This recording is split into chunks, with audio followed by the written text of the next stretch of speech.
Oh, let's see. No, that's the background, not the foreground. There's the one we need. Happy Friday, everybody. Welcome, Wildcards. This is your appointment for fun for this rolling into this weekend with Dr. Amy. Don't worry, she won't check your temperature. This is just a nice little way to kind of roll in the weekend and meet some of the wonderful people who work at Pinnacle and Sigil, and get to know that they're real people behind all the wonderful products that are coming out and the services that are going on. And so I figured, why not roll out the first one with a true doctor herself, Amy Martin. So welcome, Amy. Hi, Chris. So nice to see you. Of course. The first question: tell us about the doctor. What did you get your doctorate in? Poor life choices. I don't. That's like all of us, but I didn't get a degree in it. Yeah, no. So I did a master's and PhD in history. My focus was Asian studies. So I speak Japanese and French by proxy from all of that, and did the whole thing abroad and all the tests, wrote the book, whole nine in a previous life. So. Oh, that is wonderful. I mean, like, a simpatico with Shane, who got his degree in history as well. Right. And so let's dig into that. Where did you get to go see? Like, what was your favorite place to stay in? What was your favorite food abroad? Any favorite phrases in French or any other languages? See, the funny thing is I've never actually been to France. I only had to pass a reading knowledge test for that one. So luckily I didn't have to use that too much. So it's a bucket list. I would like to get over there, but I've been to Istanbul and Cairo and London. Cairo is kind of cool. I've been to Cairo. Cairo We can jam on Cairo. Yeah. And then Japan, I've been around a bunch. So I lived in Sapporo in Hokkaido on the northern island for a year. I did a study abroad year for my last year of undergrad there and really liked it. There was a 40-year record amount of snow that year. So they ran out of the snow removal budget in March, and it kept snowing until May. So I experienced several blizzards there. That was really cool. And the best food up there is something called soup curry, which is basically this Japanese Indian fusion dish that's perfect in the winter, and it will clear your sinuses if you like spicy stuff. That's a good one. That sounds kind of amazing. It's super yummy. Super yummy. I have a recipe. I can share it. And then the other times I lived in Japan was on Honshu. So I spent time in Yokohama and Tokyo as a Fulbright Scholar and So just drop that one in there. Just a little Fulbright Scholar. We knew you were smart. That's really smart. Yeah, I had to find some way to have other people pay for me to do research. So grant application seemed to be the best way to do that. Awesome. So.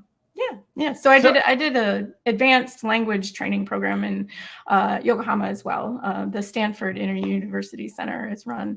And there's a bunch of people. Yeah, there's a bunch of people there, and the sensei are amazing. So learning how to do translation work and stuff like that, since the sources I used were pre-war sources that regular modern Japanese language training isn't sufficient to be able to translate. That's kind of a crazy thing I've discovered, with travel and with research and writing games, is one with travel. Oh my God, the impression you have of foreign countries here in America, it just is nothing like what the countries actually are in so many cases. But food, very different. But the language thing, I mean, it is kind of profound that, I've been typing away at a Renaissance game, and Italian, as we know it, modern Italian really didn't come to the fore until Dante, and the Spanish that is currently being spoken was really kind of laid down really in the 1490s. And it's that's very recent, all things considered, with language. And and if you think about how fast language changes, just slang and things like that, year to year now, understanding that 400 years ago and, 2,000 years ago, the language is going to look different. And what we mean by something now is definitely not, what they meant by it then. But especially Canada. I mean, they don't even speak English in Canada. All the innuendos are wrong. The idioms are wrong. The accents are a little funny. I just love the idea Americans have accents the Europeans. It's no, you don't. Come from Colorado. There's no accent here, but. Well, I grew up in St. Louis too, right? Which is south enough that when I went to school in Madison, they were like, "You have a Southern accent," and I was like, "Have you been below the Mason-Dixon? Because I don't exactly sound Southern to any Southerner, really." Right. Right? Yeah. Valentine's, like, yep, Arizona, no accent here. Right, you really, there's certain words like so I mean, they mentioned Stanford. So the cool thing, like one of the reasons I wanted to do the Stanford thing was that the recruiter was this guy named, like, what was his name, was John. He came around, and one of the cool things he gave his little speech about when he was doing like the high school recruitment stuff was he talked about all of the language zones in America and how there aren't hard and fast borders for a lot of the different kind of words. Like, I mean, some are east versus west or north versus south, or like one of the ones that, like, what do you call like the water dispensing device that you would use at school to take a drink, like in the hallway? Oh, the water fountain or the bubbler. The bubbler, right? Well, bubbler was like Rhode Island, where I did my grad work. It's like a part of Michigan and a part of Rhode Island. Like, it's a bubbler. Or like, what do you call things like Pepsi or Coke or soda or cola? Or how do you pronounce like the covering on a house? Roof. Roof. Yeah, roof. Yeah, roof. Yeah, roof is like, But there's all these little ones. And how do you say the word BOTH? Both. See St. Louis and say it with like it's both. Both. There's like an L in there. Oh, okay, yeah. So then, how do you say your mother's sister? Aunt. Aunt. Yeah, we say aunt. Aunt. Right. And Illinois is a good one, right? Because Illinois is like, you've got the mix of the Midwest. There's a blur, right? There's like the Minnesota stuff, like the whole Fargo, Minnesota. Like, I have a couple of Minnesota. Yeah. Right? The darn tootin' big. Yeah, go to Stash. Oh my God, it's so great. Can you imagine? So tell me about, like, when you were in, like, what was the language? It was like Jody's daughter is going to Japan. I think she is now. Yeah, it's so exciting. She just moved in. She's gonna have a blast. Right, classes start next There's week. definitely regional dialects in Japan too. So the way I was taught, and it's funny that like taxi drivers say I have a Tokyo accent because I was taught polite Japanese, and so it's like NHK, kind of standard Japanese. And it's difficult for me to be as crass and rude in Japanese as I am in English. So that, like, the first time the sensei heard me speak in English, they were like, "What in the world?" This is not what Amy sounds like in Japanese. So Sapporo had some cool phrases for like winter stuff because it's colder up there. And so like samuke, and there's a bunch of different like regional stuff. And then Kyoto, the hardest person that I ever had to try and understand was this elderly gentleman. And it wasn't just the dentures. He was from Akita Prefecture. And so it was just like, oh boy, we had to go real slow, because that was a dialect that I was having difficulty with. But for the most part, I grew up with a sister who speaks at the speed of light, and so like that served me well for being able to hear. I will warn you that there is like a tornado warning here tonight. So if suddenly there's like crashes of thunder and lots of noise in the background, I'm probably dealing with that.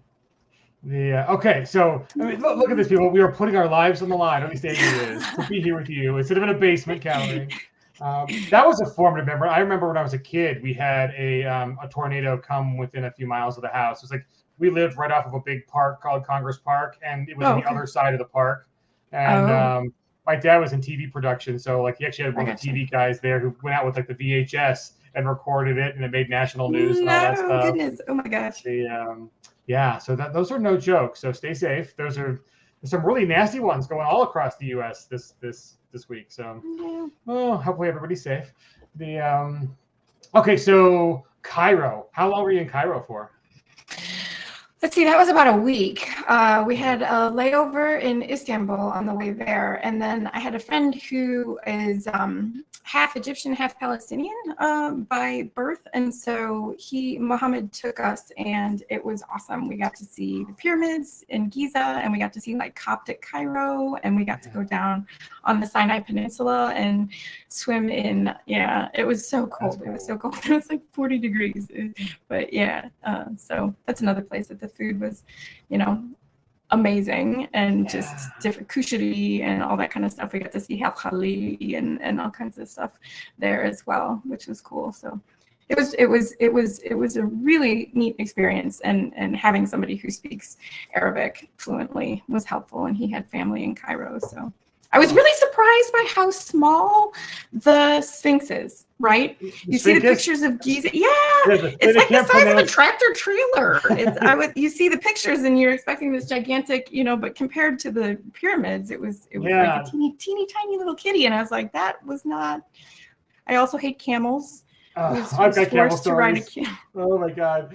So, they are not a comfortable mode of transport. They don't appreciate. They're not like, like people like there's like dog people, and then if you're like a rich dog person, are there camel people? Right? I feel like alpacas, llamas. I definitely think that's an option. Right? They're cute. The guanacos, and they're super good. I mean, most people who have like dogs and horses like don't eat them when they retire them. I understand why they eat the camels. I mean, it is not a friendly relationship.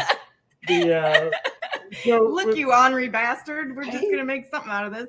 They are. I mean, you can imagine. So my dad and I went to Cairo, and it was like one of those like, it was like right after middle school. My dad made me a bet. He's like, if you get like honor roll and your last year in middle school, like I'll take you where you want to go. And he was thinking like, Disneyland kind of thing, right? Like somewhere like like, go. I got you. Grand Canyon. And so like ace the end of ace 8th grade, and I'm like, I want to let's go to Egypt. And Dad's like, let's do it. So we cashed in a bunch of freaking flyer miles, and we flew over. We did like Stockholm, Copenhagen, Tel Aviv for a week while we waited for our visa, and then we got to do Egypt. And the pyramids are huger than you can imagine. Like we were driving through Cairo, and people don't realize like Cairo goes all the way up to one side of the pyramids. It's a ginormous, like metropolitan area. Yeah. They've protected the one view. So like if you have a camera and you're like, ooh, desert pyramids. Spin that camera around 180, and it's like, hello, Metro. And it's a huge city. And traffic was like an organic creature. That was kind of amazing. And the guys that had tea in the middle of the intersection, so that when you were waiting at the stoplight, you could just get your tea. And there are like 5 lanes on the highway between the airport and downtown, but there are like in effect 7 or 8 because they don't respect the lanes. And they don't. Kind of like Miami. Right? They don't honk. They like stick their hand out the window and gesticulate at each other. And it's fantastic. Oh my God, we almost died so many times in the taxi. We made the mistake of telling the taxi driver like, get us to the hotel quickly, and that was not the right thing to do. Kyrenes take driving seriously. It's impressive. They do. Oh my God! And to me, Cairo, like we pulled in at night, and we flew in at night, and like it smelled at the time, maybe not anymore, but like it was like diesel and roast meat. That was my kind of like all the cars there at the time were like the Peugeots and the Renaults, like older French small cars running on like the diesel. And funny how imperialism works, right? And then the cooked meats, kind of like the doner kebabs and all like the heroes. The best lamb I've ever had in my life was in Cairo, and it had been hanging by a hook in the like 70 to 80 degree weather the whole day. I've never been to Vegas, so I can't say. Totally bigger, and you're inside the one in Vegas, but like the thing is like we caught a glimpse. So we're driving through Cairo, and we hadn't seen the pyramids yet because we flew in at night, and like just caught a little glimpse of one behind a building, and my dad's like, Jesus, just cussing, and it's like, you just see a glimpse, and it's so weird to see something so monumental. The other thing is that like the alabaster that was originally on the pyramids, I saw in Istanbul before we got to Cairo. So like all of the hugely white alabaster stuff is now in a mosque in Istanbul, right? And so the idea that the sun hitting the pyramids now is impressive enough, but it would have been blinding and just otherworldly to see it with the alabaster on it and how shiny that was, you know what I mean? And so like seeing now that how impressed we are by them, but it was even more magnificent when they were originally created, you know what I mean? It's just humbling. Right. And like, I mean, being in Colorado, so Colorado, like it compared to like the East Coast has history here. There's like, Colorado, we're the cowpoke state, right? Do they even have running water there? Is kind of the thing. And then as Eddie Izzard said, like, Europe, where the history comes from. We've got park benches older than your entire country. Right. This is true. And this is what I would tell students too. Like, right. Like travel changes you. It causes you to look at things differently and grow in ways that you don't expect if you just stay in your comfort zone. Right. And so being able to go out, I'm incredibly grateful and thankful that I've had the experience to see these other places. And that was the thing that I most liked teaching, was how to understand experiencing other cultures in a respectful way, and having those experiences such that when you come home, then you can look at your own culture in a similar way, right? And like, why is it that we do the things that we do here, you know? And think about it in reverse after having had the experience of being elsewhere in the world. Oh, 100%. I mean, I'd never seen true poverty until I saw what poverty looked like in Egypt. And, it's eye-opening, and just, even just, children working, and then the kind of the conditions, and the, and also great wealth. I mean, it's like, you see, whole families, doing menial jobs to get by. And then there's like a super yacht parked in the harbor. And it's just like, wow, this is, never seen one of those in Colorado. And the variety of human experience is pretty. Yeah, it's amazing. So one day, this isn't about me. So maybe on my officers, I'll tell you about my experience with Mickey Mouse and Moses, the camels. That was a fun time.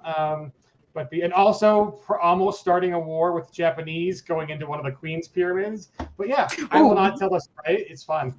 Japanese tourists are something else. They're very good at being tourists, and Dad and I weren't so much. So we had some conflicts there in multiple places. Like we almost missed the when we were in the Little Mermaid. We almost missed the Little Mermaid. Like, we got out of the tour guide stopped. We got out of the car, and he's like, "Did you enjoy?" We got back in the car. We're driving off. He's like, "Did you enjoy the Little Mermaid statue?" And we're like, "That's what we were supposed to be seeing here." Like, totally missed it. Turned around, and then like a bus of Japanese tourists was already there. There were like 400 people, so we had to took a half an hour before we got to see this little tiny mermaid statue. But, anyways, enough about my vacations. Besides the world travel, your favorite way to relax, whether it's a day off, the weekend, a vacation, how do you recharge the batteries? I'm a pretty chill person in general. I tend to like trees more than people. So anything that's like a hike or a park or anything like that is generally my happy place. So I walk a lot and jog some and that kind of thing. So finding ways to spend time outside and just not be plugged in. Since I spend so much time attached to devices, the most part, yeah.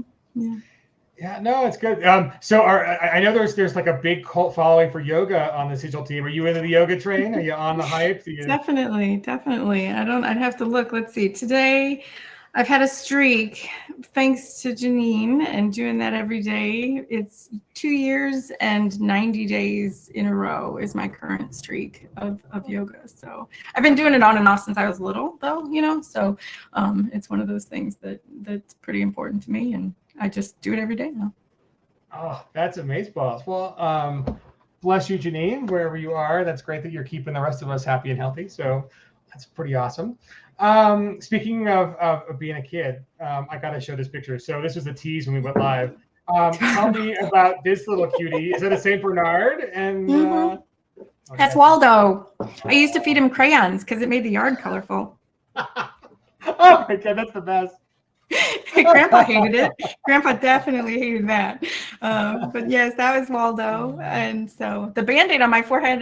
So I was chasing my Aunt Kim around the house, and somehow I wiped out around this corner, and she was running like into the bathroom so that she could lock the door and keep me out. She's like 9 years older than I am. So we were, and so this is my mom's youngest sister. And so I split my head open on the wall, and I still have a scar today because I guess they didn't stitch me up very well, but I still have a little scar here because I split my head open. And so they had to take me to the hospital and stitch me all up and stuff. And so that Band-Aid is when I was recovering from splitting my head open. Yeah. I could ride Waldo like a horse though, because he was so gigantic. Yeah, oh my God, that is awesome. So any current pets? Any cat person? I have 2 children. I love dogs and animals like me. I just have moved so many times over the past 20 years that it's just like, unbelievable to have to deal with all the moves and whatnot that having a pet hasn't worked out. I might be able to. I rent too, because owning a house seems like a commitment I'm not prepared for. It's like way more adulting than I can handle. So yes, I jump through all the hoops to keep pets. I rent too now, and it's just like, it's so much easier. Your pup is so cute, though. He is. He gets away with. Oh my god, he gets away with so much stuff at the dog park because he's cute. It's like he's 1 in some months now, and he's full on into his teenage boy years, and I think he might be gay. He definitely does the thing with the boys more than the girls, but it's it's in the up in the air still. But I'm apologizing a lot at the dog park for Hannibal deciding that he needs to either it's dominance or recreational, recreational. Either way, he's very he's happy. grown into his paws too, so he's no longer a teeny guy. He's so cute. Yes, hi baby, we're talking about you. Oh my god, he's so cute. Okay, so funny little story. Again, not about me, but so there's this movie called Togo, and it is like the true story of the Alaskan relay race for the serum for diphtheria in the 1920s. Yeah. Yeah, Willem Dafoe's in it. So apparently Balto gets all the credit, but Balto wasn't like the really hero dog that, in truth. So the hero dog was really Togo. So they do this. Okay. It's a movie based on that. Well, this is a recuperative effort. Right? We're reclaiming history with the truth. And so the sad thing about the movie, like there's just a lot of barking dogs, often in distress during the whole movie. So Hannibal was convinced that the TV was concerned. Like he had a concern. And so I haven't heard this yet. Apparently he does this when I have to leave and Dad, he was yodeling at the TV. And I was like, oh my God, this is the cutest thing ever. Trying to calm them down? How funny. I didn't know that was an option. I didn't either. I mean, he whines with me, but yodeling is talking. I was like, oh my God. That's awesome. Okay, so let's see. One more question on the travel in the world stuff. Anywhere you'd like to visit you haven't yet? Yes. So there is this tattoo artist that I stalk on Instagram. He's very nice and we talk sometimes, but he is in Nepal. And so I'm saving my collarbones for this fella, and I would like to go to Nepal to have some more ink done. That would be a memorable trip. I think so. He sends these pictures. He's got a cute dog too. And he's, it's like the tattoo parlor, his pup, and then just like the Himalayas. And it's like, I mean, if I can look out the window and have a tattoo and see the Himalayas and play with a puppy, this sounds like, why would I not do this at some point? Also, maybe retirement goals, right. I mean, we don't want you to leave anytime soon, but if you have to retire in remote Nepal, work. They have internet in Nepal, right? It's good. It's good. He's got Instagram. I feel like this is an option. I love it.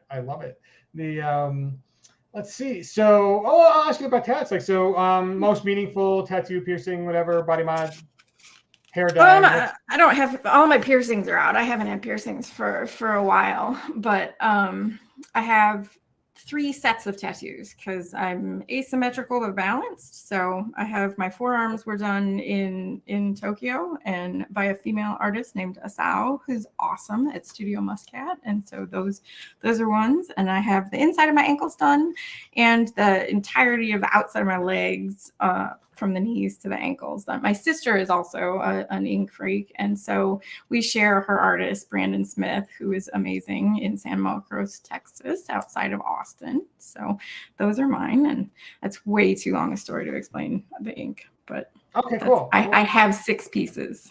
Nice. So a story for next time. That's awesome.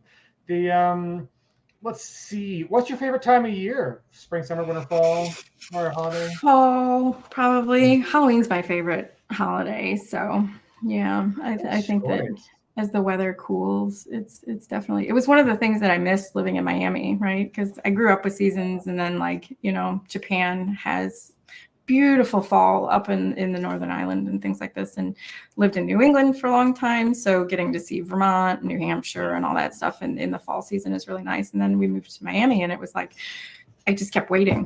When's the weather gonna change? 6 years in, I'm still expecting fall to happen. And it's like my circadian rhythm is all screwed, and it's, but yeah, so that's something I definitely was happy to come back to when I moved back to St. Louis.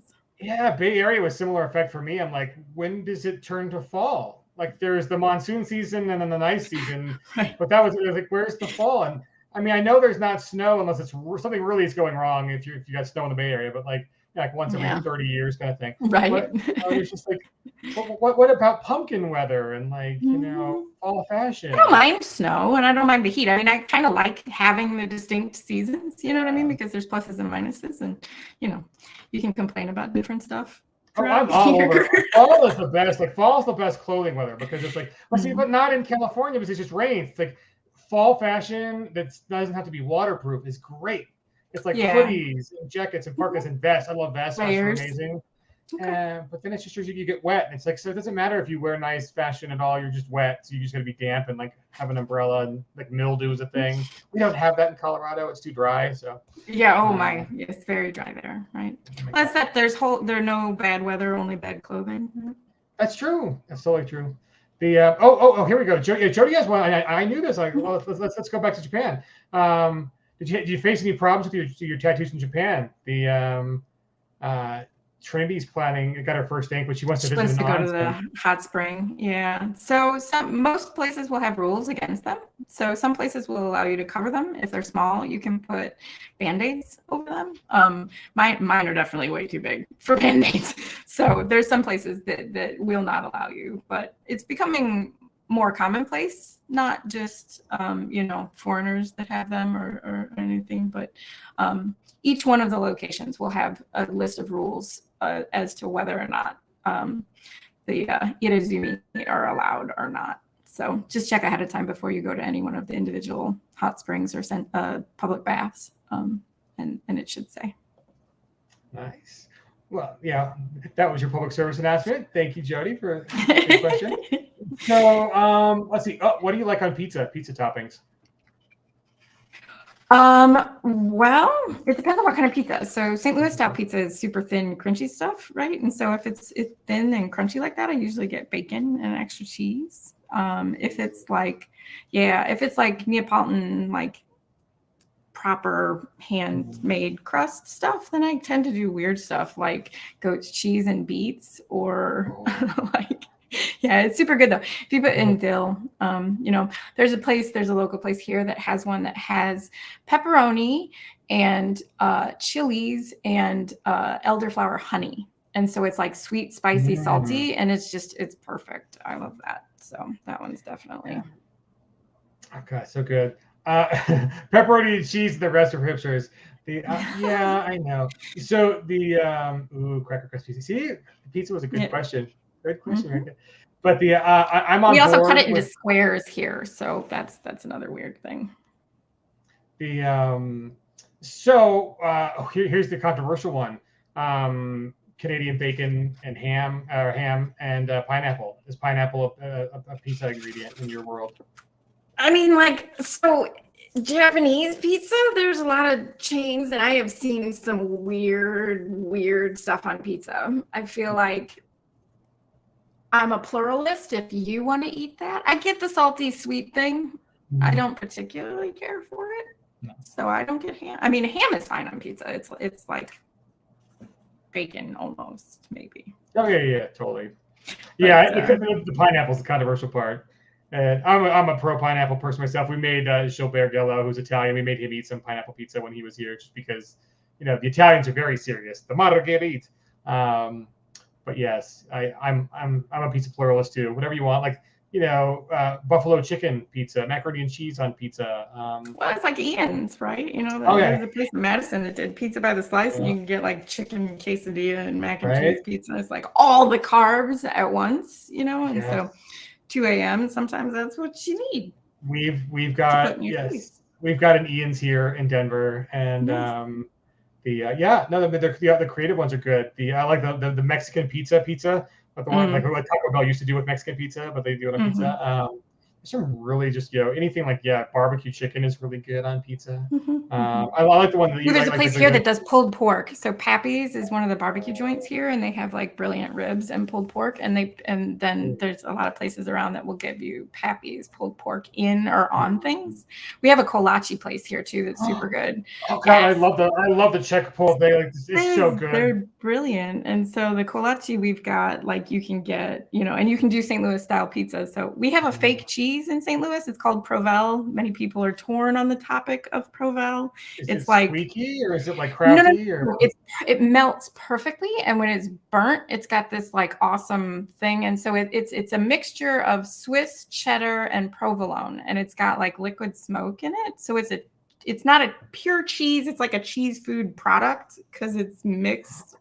Whatever the FDA or whatever has rules about what you can call cheese, but Provel is actually just like it melts beautifully and burns perfectly, and so you can get clotted with Provel stuff in it. Like there are people who are like hungry. I don't know. What do they call them? The sommeliers for wine. Yeah. Like in another life, I would want to be a sommelier for cheese. Because I'm just all over it. Wait, yes, Raven. This is totally a food discussion. We did traveling and how we did travel. We did food. We can move the games. Yes. Oh my God. I kind of need to visit and have some of this cheese because it is. We do. Oh my gosh. Yes, I know. Shane was supposed to come last fall and he never made it. So I will totally give tours of St. Louis to people who come through. So did you grow up in St. Louis? Do you remember? I was here for a long time. Wisconsin too. I've been to Wisconsin.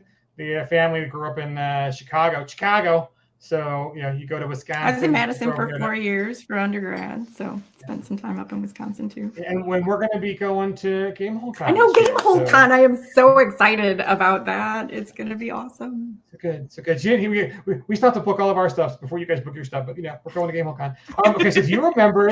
So when I was a kid, spending some summers in Illinois and then in like Indiana Beach and all that kind of stuff. Do you remember the Slyman Brothers advertisements on TV? Yes. Okay, so for people who don't know, these were like the appliance repair and like used salespeople, and they did like there was like 1986 green screen, and they would show them sitting on top of the arch, and they were the Slyman brothers. Flying around. Who is it? Yes. Wanda, Queen of Tile. There were a couple St. Louisans who was like, as soon as that green screen technology happened, it was like, we're gonna be bumming around St. Louis on the arch. Yes, so that's what I remember from the TV, because it was like all of the the blue collar job stuff advertisements. Like there was some studio there. They're like, we got a green screen, come and use it, folks. And I just remember the Slyman Brothers selling you exactly. Washers and dryers. And oh my God, I love it. Oh, memories. So let's see. So as long as we're on food, let's finish up with favorite meal of the day: breakfast, lunch, dinner, snack. I'm a sucker for brunch. I don't like to eat right when I get up, so I usually, you know what I mean. Like I am not a morning person at all. That was another question. So, late nighter or early morning? I am. Yeah, if I'm allowed to just do my own thing, like late night is definitely the way it goes. So I'd say brunch. Brunch is my thing. Yeah. See, breakfast. Scott and Jody are morning people. But Jody's East Coast, and we get together early to do the newsletter on Tuesdays. Scott is even an hour behind me. He's West Coast, but he is up so early. LA or whatever. Yeah. Right? And they're coffee people. I don't do coffee. Do you do coffee? Oh, you do coffee? I do coffee. How do you take it? I usually have a little bit of vanilla and milk in it. My major vice is Coca-Cola. Not gonna lie. If I could quit that, I would do that, because I also have a Coke first thing in the morning. I love root beer. Root beer is my fave. Dr. Pepper is the best, but if I drink Dr. Pepper, then I drink it all day long. So, a woman who is fully aware of her vices. Yes. There's an extraordinary amount of self-awareness involved in this meat car, and it's unfortunate. I'm not gonna lie. Oh, yes, let's do this. Yes. We are gonna totally do Spotted Cow at Gamehole Con. Oh my God. So going off the diet for that week. So let's see.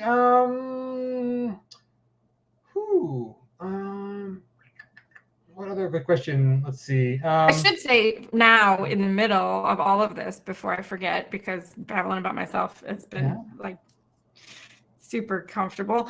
My team is the best team ever. I love my people so much, and I'm so grateful that I get to work with all of the lovely people at Pinnacle, but also that I get to have my team who makes all the VTT stuff. I cannot speak highly enough of how devoted they are. They are gamers at heart, and they are just, I love them to death and would be crushed if I lost them. So thank you so much to my team, because if they were not around, I would not be here at all. So yeah, let's go there for a quick hot second. What do you do as the presidente of Sigil Services? So most of my job is kind of proselytization and dealing with clients. So Pinnacle was our first client in terms of people we produced for. So we make products for Roll20 and Foundry Virtual Tabletop. Sigil helped to make one of the first officially supported sheets and systems on Foundry VTT. And so the Suede system officially there was one of the first ones that was around and officially supported. And so we started there. And then we figured out that other publishers might want some of the same services. And so we kind of expanded and then ended up doing Suede stuff on Roll20 as well, and then expanded to have Onyx Path and the Free League and Paizo kind of come to us and ask for some of the similar services. So I deal with our clients, which means talking to the publishers and figuring out how to get all of the cool assets for the tabletop games and taking those materials and making it such that you can play them on Roll20 and Foundry VTT. That is awesome. So not to brag, but I mean, come on, it's me, whatever. That's what we got to do. Sigil Services is the industry leader, the number one third-party developer for VTT across all RPGs, right? Yeah, we kind of the only game in town for a lot of stuff. There's some other developers who work on Foundry Virtual Tabletop and some contractors who work for Roll20, but we ended up producing more things for Roll20 Marketplace than Roll20 did internally for the past year and a half. So yeah, that is awesome. It speaks to how much my team does, right? Like I collect good nerds and protect them, and we try and make stuff so that gamers can play, right? Oh, that's awesome. Coming from the game side first, right? It's easier when you've got gamers who understand what you want your table experience to be like, right? It's difficult actually I could hire people from the tech industry that have code skills and stuff like that, but teaching them to be a gamer is actually more difficult than teaching gamers to understand the tech piece, because that's what we lead from, right? We definitely want the experience of what we like to do at the table, right? To be able to be experienced by the people. We're mortal beings, right? I don't want people to having so many people spend time doing the same stuff over and over again, right? Like everyone shouldn't have to enter the same monster information or wall and light their maps, right? We want to save people time so they can just pick up these games and play them and spend time with the people that they want to spend time with, rather than having to crunch through all the tech stuff, right? So that motivation, like the supreme awareness of our mortal being is where we're coming from, trying to save people time and give them a good experience on the table. I think that's the awesome thing about PEG is we are all gamers who really love and care about each other first and foremost. And so a lot of the decisions come from there versus kind of corporate considerations. So I think it's a great team Shane's put together, and of course, there's a great team that Ace and Alita and all you guys put together. To what decent people Shane and Jody and Clint and Aaron and Alita all are, right? Yeah. That we've been able to continue to draw good people towards us and people who are committed to doing that kind of thing. If there was anyone that I questioned their mortality, right, it's going to be Joe, because Joe will just he's got methamphetamine blood. It's kind of amazing, but with a SoCal chill. So it's the personalities that we've got on the team are a really good balance. Yeah, Joe's not fair. Joe in GURPS terms has more points than the rest of us. It's Oh wait, he's really smart. Oh, he's handsome. Oh, he's got a really good other job too. And oh wait, he does this like basically on the side, but he's really amazing at it. Oh, and like he's doing like a Tough Mudder. I'm like a charity case for some of our peeps, right? So many of my people are part-time and I'm just kind of the side hustle. So yeah, Joe shouldn't be as nice as he is. It's like we got to find something we can hate about Joe just to feel good about ourselves. Like, what does Joe do wrong? The fact that his weather is perfect all the time, I mean, is one thing. That's not fair, you know. So I know, no. Well, he has and to then deal we got with, like, John to be our grumpy guy. So you know, Stevens gets to be our grumpy guy, and he tolerates a lot of that. Oh, it's true. It's your Ace. I love seeing you chat. How you doing, Ace, buddy? Thanks for being here, man. Hi, Aaron. We love you. I like the logo you made for me today. It's great. Perfect word. Aaron's logos are amazing. He does those so well. It's nice. He's a cool dude. Very talented. So yeah, I mean, you know, here's a question. How did you first get involved in the game industry? I mean, Aaron, we can blame him to some extent. I mean, I'd played games since I was a teenager, you know. I think I got in probably later than a lot of people in the community, certainly on the team. One of the first things I played was Legend of the Five Rings.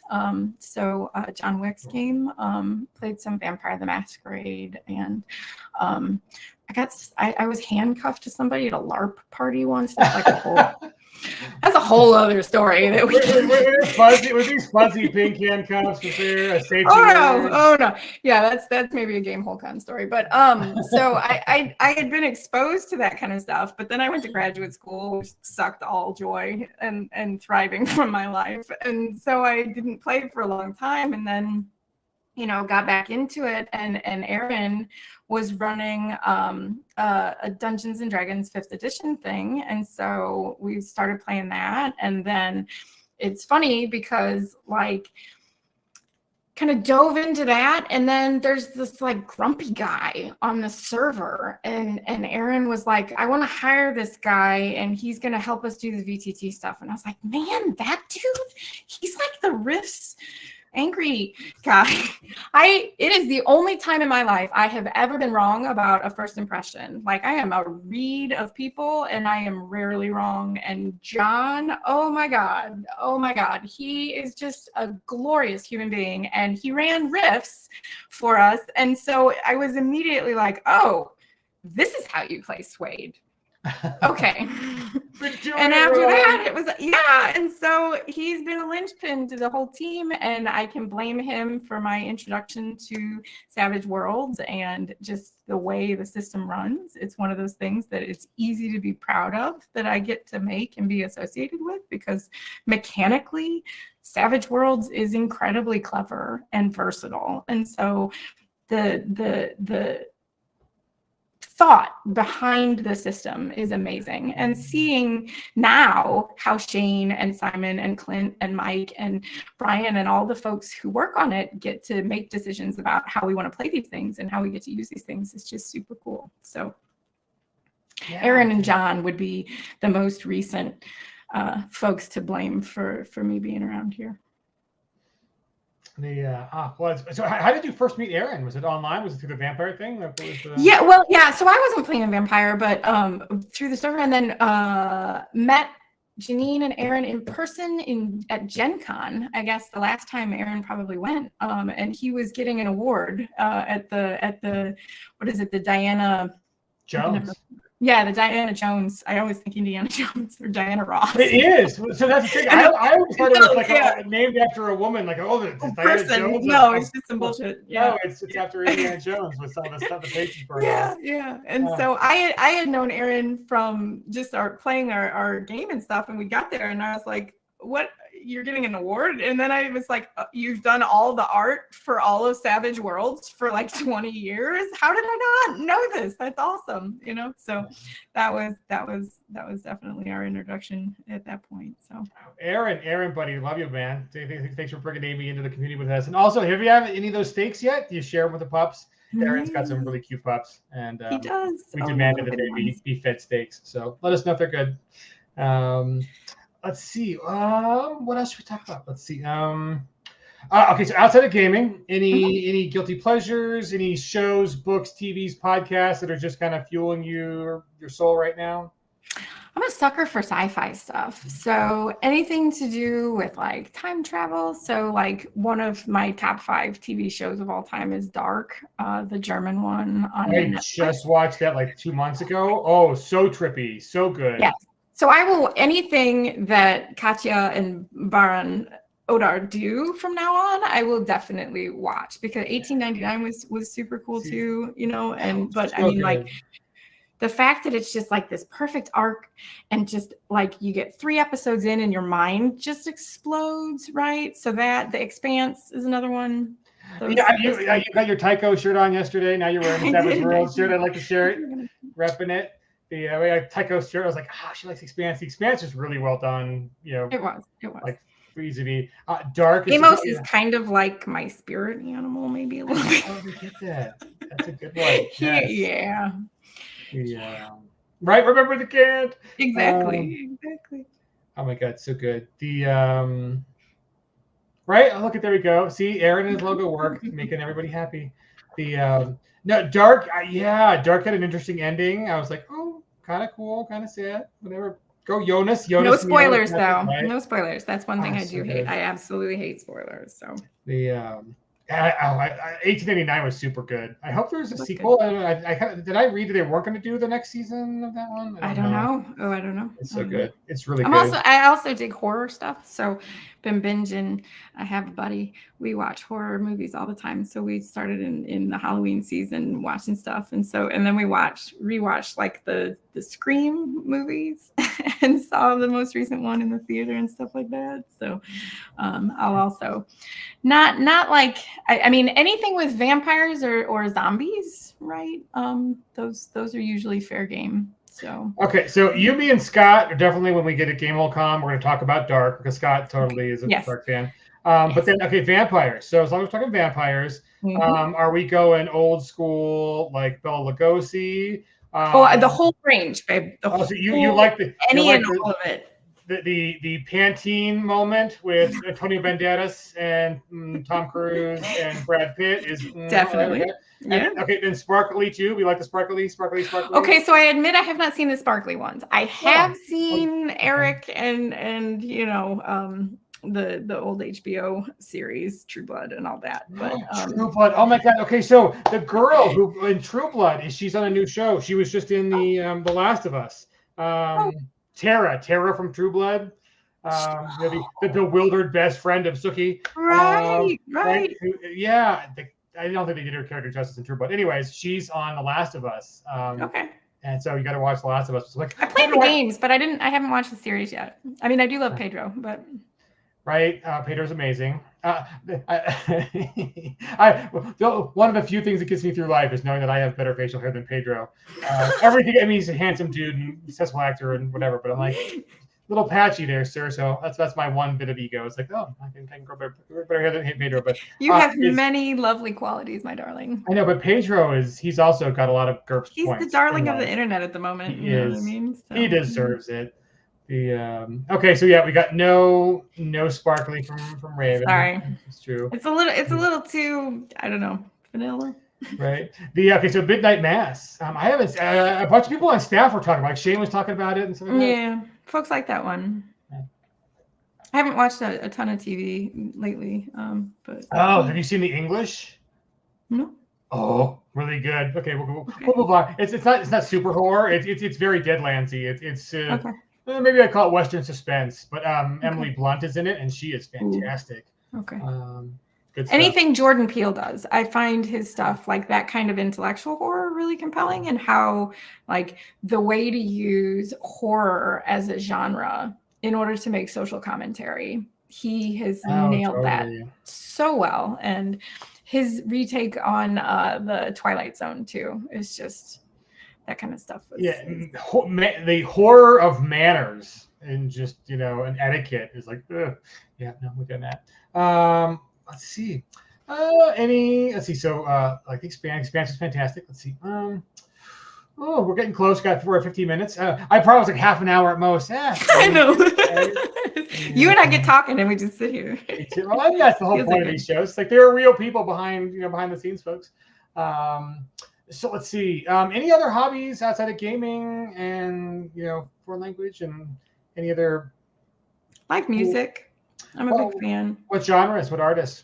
I'm really eclectic in my musical tastes. Nice. So just about anything but country is, so I will go and see. Most recently, I've seen, I saw Odessa and Sylvan Esso a while back with a friend of mine. And then I saw Rainbow Kitten Surprise. And somebody else was coming up. I can't remember who it was. St. Louis is big enough that we get a decent amount of people coming through and stuff. So I saw some live jazz not too long ago. Nice. Like that, so who would be on the mixtape? Like if you were making a mixtape right now? It is the most schizophrenic shit. My playlist for driving that I just put on shuffle has, it's like from, Adele to the, I've got Beastie Boys and I've got Arcade Fire and Beastie Boys is good to drive to. It is. I've got the Wu-Tang. I've got, you know what I mean? Like all kinds of stuff. So it's just whatever. And then you just flip until what you want to sing comes on. So just that is awesome. Had a friend in high school maybe a mixtape that was on an actual tape. And that is such an act of love. Seriously, being able to share music with someone who gets it is just like one of the best things on earth. 100%. And it was super eclectic too. Like it went from like soul coughing Super Bon Bon. That was on my right to M. Doty's awesome live. If I Had $1 Million, but it was the Canadian one where they did like Rich and Creamy, like Rich and Creamy, and see, it was like she pulled out that. She went and found the version of Bare Naked Ladies who they sang at the local Denver radio station. Oh, okay. KDVR. Nice. So it was like super. It was like we were when. Right after that, like Napster and digital MP3s happened like a year or two later. So I spent way too many hours freshman year in college trying to find where's the Rich and Creamy version of the ending, and it turned out it was on a special live performance. YouTube will do that too. There's this what is it, Glass Animals cover of the Say My Name that was just stuck in my head, and it's only on YouTube. You can't get it anywhere else. And it was like, I don't want to have to watch this. I'm old enough that I don't want to have to watch the video every time. I want it on my phone, damn it, so I can listen to it in the car. And that one was one that eluded me.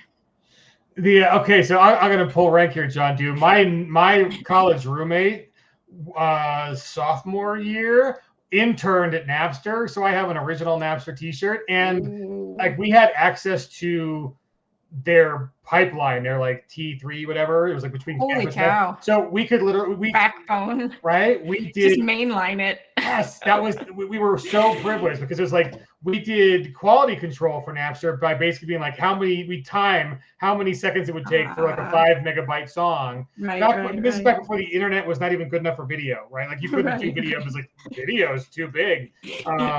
And so we just sit there and send songs to each other that we would burn off of our CDs. Back when you had the big the 12-pound black leather zip case with the little sleeves. All the sleeves in it. Yeah. And then you were stupid and left it out in the sun one day and melted half of them, and they didn't. Yeah. Oh my God, those days. The progress is what we've got now. So you have the entirety of your library just on your little smartphone. I know. It's crazy. Let's see. What activity, food, whatever instantly calms you? Is music your go-to? Is food your go-to? Exercise, breathing, reading? What's your zen? Quiet is definitely one of them. I have kind of a quiet area where I do my yoga and stuff like that. There's a couple of people definitely who serve that purpose for me, that it's just like sunshine in human form that no matter when I see them, they make me feel better. So, I am blessed in that I have good friends and coworkers that I can go to when I need that kind of thing. And when I'm by myself, it's definitely a like, just have a sit and slow, right? Like, I think that one of the things that walking away from being a professor allowed me to notice was that if you can be present in the moment, right? Like, you see the things that matter and you can see what's causing you distress. And so finding ways, you know, like, I was miserable before. I didn't like my job. I didn't like it at all. And there was a lot, you know, that was difficult. But now I can make choices about who's on my team, what we do for work, what I do in my life. And it's just quiet helps bring that to me. So good stuff. So I think for last question, after you get the kids out of the house, if it's on fire, what's the one thing you run back into to grab to keep? Like, do you have a prized possession or a memento, or is there one thing that you can think of that's like? I'm not a stuff person, really. Yeah, you don't seem like a very. I was kind of curious. It's like, you know, you don't seem like the stuff kind of person, but the. A single thing in my house that I have 2 Buddha mementos, one for my grandmother and one for my great-grandmother, and I had 2 of them, and one of them went into the casket of each of them, and the other one stayed with me. So those 2 things would probably be, yeah. My great-grandmother she made it to 104. She was born in 1899, and she joined the Navy before women had the right to vote in the United States because she saw a thing that said her country needed her, right? She was raised in Boston by nuns, and she got divorced from a husband that was not good to her before that was a thing. And she lived in Arkansas during the civil rights era as a divorced white woman who helped promote equal rights and treatment, and she just was a force of nature as a human being. And so that was Nana. And then Lois, my grandmother, more recently, was just like a paragon of a human being. So having those role models around and something to remember them by. So you come by it honestly. That's awesome. Oh, I think we've dug deep and struck some gold here today. So the folks, I do also want to shout out to our customer service folks, because the stuff that we make and present, and then our customer service folks like Sarah and Christine and Jody have to answer all the questions when things go sideways or, you know, orders don't work properly. And so they are very good people, and there are only so many hours in the day. So we appreciate when folks are kind when they have problems with customer service folks, because they're doing their best, and sometimes we fuck stuff up and sometimes things just go wrong, and, you know, we try and fix it when we can and as often as we can prevent those things. But be kind to them because they are trying their best and they are good people. 100%. Yeah, a really strongly worded thing came into customer service earlier today, and I was like, you know, that's a little out of line, buddy. You know, like, so yes, on that topic, on the RIPs, folks, we are working hard on getting your RIP stuff out. It does sound like it should be a simple thing to just give you access to PDFs. The issue is you got to give 895 or whatever people access to all the various PDFs and link them to orders, which also means dealing with PayPal and the money. And those are things that are actually pretty serious. And then, you know, we're finding it's a multifaceted issue ranging from PHP updates on the website to 4 different, you know, plugins, each just issuing updates since the last time we monkeyed with it. So it hasn't been as simple easy as we wanted it, right? And a lot of it's out of our hands, like having to ask, you know, plugin people to be able to, you know, fix issues with their plugin, or else, you know, it's either be hopefully faster to get that done than to recode it all and re-engineer anything. But so we are working hard on that. I think we might do another partial solution as we're waiting for all of the permanent kind of processes to go into place. But yes, we're not thinking about you folks, but do be nice. Again, 99.995% of you guys have been great. We appreciate your patience on all of that. But yeah, don't send nasty emails to customer service, because those are real people and it's not their fault. So yeah, be nice, be kind. You will get better results. And, you know. Cost you nothing not to be a dickhead. Right? So yes. cost nothing. So be nice, and we'll go out of. I mean, here's the great thing about Peg. It's seeing Jody and Shane and Christine and Sarah and everybody go out of their way to make people happy over stuff, and it's like that's actually care. None of us want anything to go wrong, and none of us want people to have a bad experience, but we don't control all the pieces of it, right? And so it's difficult, and problems happen, and we try and make things better as we can, but sometimes it requires patience, which I'm an impatient bastard. I'm not gonna lie, right? Instant gratification is a cool thing, but it doesn't always work that way. So, and we know 100% that you guys are excited. I mean, even the negativity comes from a place of excitement, right? Like you want your stuff now as you're excited for it. So we understand that it's coming from a place of love. I think big picture, like our ultimate goal is to deliver quality books and quality finished PDFs, right? And so everything before that is really gravy for you guys. And I know we've been really good about giving you stuff early and all that kind of stuff. We don't want to miss sight of the end goal, right? The end goal is like the book that arrives at your house is a high quality product, and the finished PDF is a high quality product. And a lot of other companies don't give you access to any of that stuff until it's all the way done, right? So we do take a risk giving you that stuff early in case things go wrong or whatever. But you also help us out in return by correcting our errors if we have them, or helping us with design choices and giving you the feedback. So just realize it is a two-way street, and we have been really good at getting you guys files early, and this one is just hitting chunk issue after issue. But we're plowing through them. We're fixing them one at a time, and hopefully we'll make some more progress updates on that. So we appreciate you guys on the Rift stuff. And there is so much cool stuff coming. Oh my gosh. Getting to see the sneak peeky stuff. It's very exciting. Right. So yeah, there's a lot of great stuff on the plate. And then a lot of the stuff that you guys have purchased over the last 16 months is also starting to arrive. I mean, it's like every month now we're going to have a huge, big series of pallets arriving and pushing out product to you guys. So we're excited that the ramped up production schedule is really kind of hitting its stride on getting you products. And Fantasy Fed, you win. I'm pretty sure June. Simon has been riding them so hard. Poor Simon. Yeah, I think Hell on the High Plains, we said May, and I think it still might come in last week in May, but really that means, a lot of folks will be getting it early June. So that's a little bit of an update that we still got to pin it down. It's tough. Like we had. How are we at April already? I know. It's hours from April. Horrid. It is so close. But so some of the stuff we fixed some of the boat issues, and then on the suede reprint, we were like, it is stateside, it is 2 days from the warehouse, we can put this in the newsletter. And then customs decided you didn't pay, and it's like, yes, we did pay. And I'm like, prove it. And we're like, here's oh, you did pay, sorry, we'll let it go. Okay, really, customs, thanks. And that took 10 days, almost 2 weeks to just be yes, we already gave you the money. They're just books, guys. It's not contraband. It's not the violence is implied. They're too powerful. The gaming experience is so intense. It's true. So you guys, we'll let you get started on your weekend. Thank you, Amy, for being here. We will do all these again, but hopefully we'll keep this office hours like a weekly kind of Friday thing. He's into the weekend. Next weekend is Donald Shepis. You get to see what he's been up to since the last we had him on stream. Lots of stuff. Is Master of the spreadsheets.